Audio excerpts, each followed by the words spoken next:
You there, second desk, blue jacket. What is your name? My name is Alexis. Alexis, please leave my lecture room. I don't want to see you at one of my lectures ever again. I don't understand. I am not going to ask a second time. Thank you.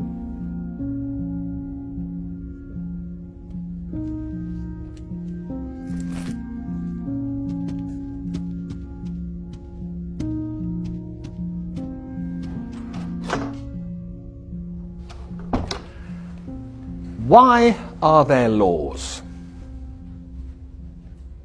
What are laws for? Anyone? Social order?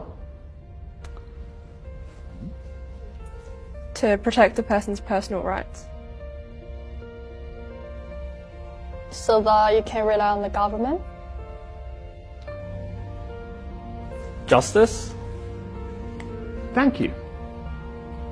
Tell me, was I unfair to your classmate just now? Indeed I was. So, why didn't any of you protest? Why didn't any of you try and stop me? Why didn't you want to prevent this injustice? You see, what you have just learnt, you wouldn't have understood in 1,000 hours of lectures unless you lived it. You didn't say anything because you weren't affected yourself.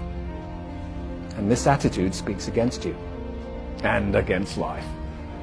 You think it doesn't concern you, so it's none of your business. Well, I'm here to say, if you don't help bring about justice, then one day you too may experience injustice, and there will be nobody there to stand before you.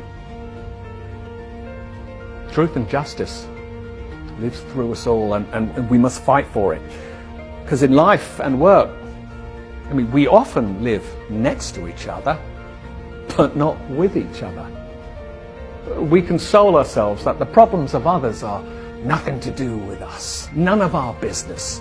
And we go home glad at night that we're spared, but it's about standing up for each other. Every day an injustice happens in business, sport, or on the tram.